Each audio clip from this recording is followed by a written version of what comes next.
Bonjour à vous tous, bien-aimés dans le Seigneur. Bonjour aux serviteurs de Dieu. Bonjour au peuple de Dieu. Bonjour à toutes les créatures de Dieu. Et bonjour à vous tous qui nous suivez déjà depuis un moment, que ce soit sur YouTube, que ce soit sur notre site internet www.lasaisondelafoi-pure.com, ou vous qui vous déplacez régulièrement dans nos locaux, donc situés au 8 rue du Front Populaire à Ris-Orangis pour suivre nos réunions. Je vous salue tous au nom de notre Seigneur Jésus-Christ. Aujourd'hui, nous voulons aborder avec vous un thème important, capital, je dirais d'ailleurs vital même. Donc c'est un thème que le Seigneur me met à cœur, que nous voulons aborder. On va essayer de le décortiquer pour nous faire comprendre ce thème. C'est un thème qui est discuté aujourd'hui par plusieurs personnes, par plusieurs serviteurs de Dieu. On se demande, est-ce que ce thème est d'actualité? Est-ce qu'on peut l'annoncer? Comment annoncer ce thème? Comment l'aborder? Et parfois, pour ceux qui l'abordent, il y a de mauvaises compréhensions. On le comprend très mal. Et le Seigneur vraiment a révélé sur ce thème ce qu'il faut pour son peuple en ces temps de l'ère nouvelle, de la concrétisation de la victoire de notre Seigneur Jésus-Christ. Ce thème n'est rien d'autre que la croix de notre Seigneur Jésus-Christ. Est-ce que la croix est-elle d'actualité? C'est la question qu'on se pose, ou qu'on peut se poser afin de décortiquer vraiment ce thème capital. La croix est-elle d'actualité? Peut-on annoncer la croix aujourd'hui? Et comment annoncer cela? Comment comprenons-nous la croix, peuple de Dieu? Comment annonçons-nous ou abordons-nous ce thème qui est la croix, serviteur de Dieu? Comment est-ce que nous le comprenons? Donc ce thème sur la croix, est-ce que la croix est-elle d'actualité? Effectivement, nous allons nous rendre compte, frères et sœurs, ce que je nous dis déjà, c'est que la croix est effectivement d'actualité. La croix, en réalité, c'est toute une vie. La croix, la Bible en parle. Donc de Genèse à Apocalypse. Et nous allons donc réaliser une chose, que la croix, ce n'est pas ce que souvent nous avons l'habitude d'entendre pour ceux qui l'abordent d'ailleurs, ou alors pour ceux qui ne l'abordent pas du tout et qui pensent que la croix n'est plus d'actualité.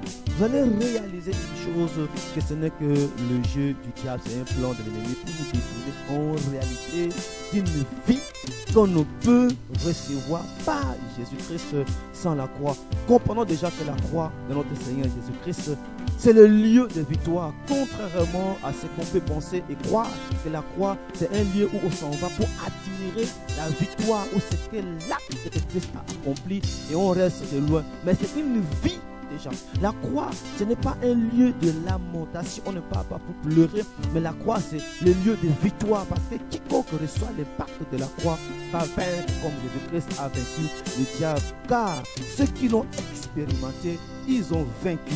Et le témoignage de leur victoire nous est révélé dans Apocalypse chapitre 12, le verset 11, où il est dit, ils l'ont vaincu à cause du sang de l'agneau et à cause de la parole de leur témoignage.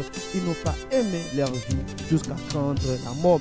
La croix, c'est ce qui va permettre à l'homme de foi qui vit encore visiblement sur la terre, qui est qualifié d'ailleurs par le ciel comme étant la grande tribulation, d'être maintenu dans la sainteté et d'avoir une espérance par sa foi d'une vie pour toujours avec Dieu dans la nation sainte. La croix, c'est le lieu de l'accomplissement de la volonté de Dieu le Père venant sauver l'humanité par son Fils Jésus-Christ. Et c'est d'ailleurs à la croix que Jésus-Christ va dire, Père, tout est accompli. Nous comprendrons plus tard le sens même du tout est accompli pour nous aujourd'hui. La croix, c'est le lieu de transfert de la vie de celui qui est vie et qui est venu donner la vie en abondance. La croix, c'est le lieu de réconciliation du Créateur avec l'humanité tout entière qui est entrée dans la mort par la désobéissance du premier Adam déchu et qui risque de finir dans le feu de la géhenne si elle n'entre pas dans le bénéfice de cette réconciliation que Dieu lui offre par son Fils Jésus-Christ afin de lui épargner ces châtiments éternels qui est le feu de la géhenne, parce que c'est par la croix que Dieu va réconcilier tout avec lui-même, comme on ressort de Colossiens 1, verset 20. Il a voulu réconcilier par lui, donc par Jésus-Christ, tout avec lui-même, tant ce qui est sur la terre que ce qui est dans les cieux, en faisant la paix par lui, par le sang de sa croix. La croix, c'est le passeport sans lequel nul n'entrera dans la nation sainte, car c'est le seul document qui donne le droit d'accès dans ce royaume de lumière. Lorsque nous lisons dans l'Apocalypse, chapitre 14, il nous montre que ceux qui ont été rachetés d'entre les hommes comme prémices et qui sont devant l'agneau, devant Dieu, ce sont ceux qui ne se sont pas souillés. Pourquoi? C'est à cause de la croix, car Apocalypse 7, 14 montre qu'ils ont lavé les robes et ils les ont blanchis dans le sang de l'agneau, l'acte de la croix.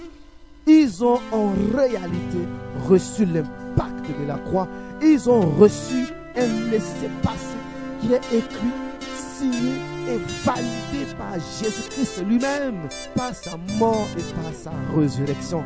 Oh bien-aimé dans le Seigneur, serviteur de Dieu, peuple de Dieu, que dirais-je encore de la croix de notre Seigneur Jésus-Christ? Le temps nous manquerait de parler de la croix, car toute notre vie devait être que pour parler de la croix. En réalité, le seul message qui devait être annoncé dans les églises devait porter que sur la croix, car toute la Bible, de Genèse à Apocalypse, nous parle d'une manière ou d'une autre de la croix de notre Seigneur Jésus-Christ, et nous invite à suivre dans la suite de ces messages sur la croix, et vous comprendrez que la croix est le seul message qui doit être enseigné à toute personne qui aime Dieu, commençant par les serviteurs de Dieu jusqu'au peuple de Dieu et aux créatures de Dieu, pour leur donner la possibilité de retourner au Créateur. Père Saint, je te bénis pour tout ton peuple, que tu bénis par ces messages de la croix et que tu vas les réconcilier avec toi au nom puissant de Jésus. Amen. Je vous donne rendez-vous pour la prochaine fois.